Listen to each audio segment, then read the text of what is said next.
So the iPhone 5S has been out since September and I've had it for a few weeks now, so I've had a bit of a chance to play around with it. So in this video I'm going to show you my thoughts and opinions on the new iPhone 5S while still comparing to the iPhone 5 and the iPhone 4S. So let's get started. So first things first, this is what you're going to find in the box of the 5S. The phone itself, mini instruction page, bearing in mind it's not a mini book anymore, now decided for a simple page, with Apple information and stickers. Earpod earphones and a lightning speed adapter. Okay, so usual stuff there. Now for the specs of the 5S. It's still similar to the 5 but with slight improvements here and there. The 5S is the thinnest and lightest it's ever been, with a depth of 0.3 inches and weighing in at 3.95 ounces. Megapixels are still both the same, 8 megapixels on the back and 2 megapixels on the front.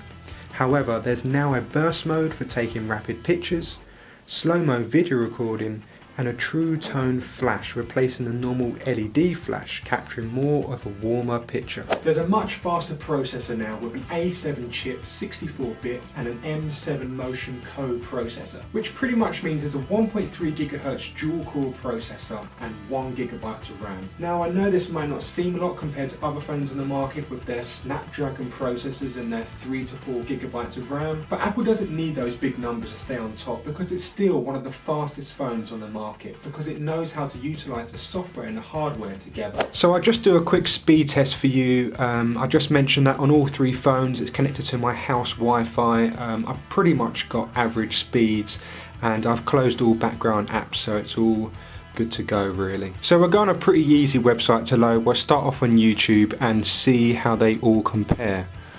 Okay, 3, 2, 1.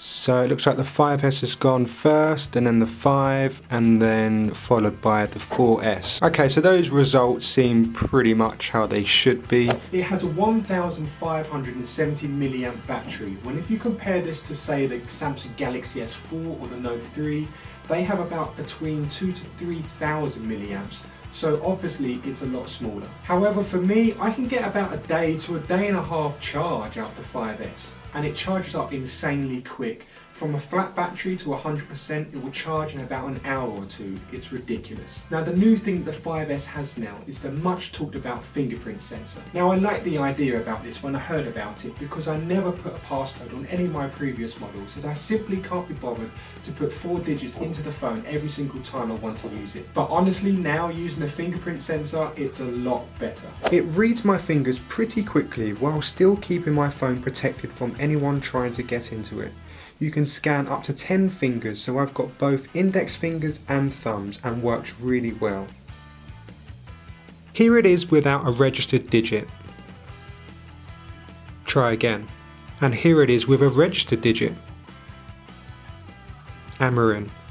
You can still simply swipe to the left if you don't want to require your digit and put your passcode in, or if you don't want no security at all, you can still turn them both off. And now finally the new iOS 7. Apple say it's completely been reworked from the ground up, but to me it's just a bit more colourful, for which I'm not really bothered about.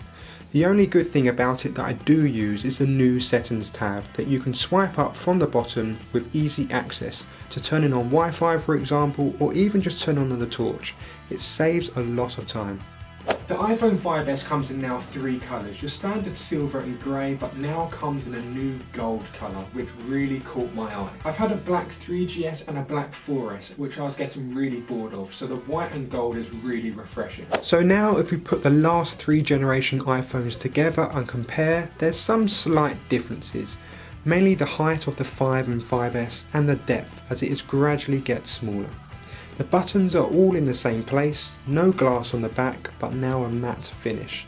The 30-pin adapter has gone and now replaced with a lightning adapter, and still a nano SIM card holder. So final thoughts of the iPhone 5S. If you're thinking of upgrading from the 5, don't. There's really no need to. I'd wait for the iPhone 6. There's rumours that it's going to be bigger and wider, but I upgraded from the 4S and I was looking for better battery life and better performance, and I have got that in the 5S. So overall I'm happy with it. I still can't switch to Android as I just don't like the operating system and still think Apple's is the best.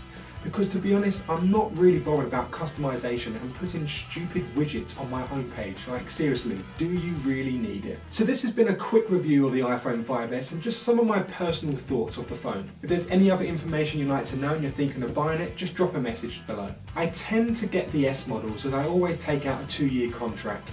So I guess I'll be next reviewing the iPhone 6S. So hopefully we'll see you then. Bye! Click here to subscribe, you know you want to. Don't forget to watch my previous video. Oh, and if you're into that whole social media thing, follow me on Twitter or just friend me on Facebook. You know, you don't have to. Okay, bye!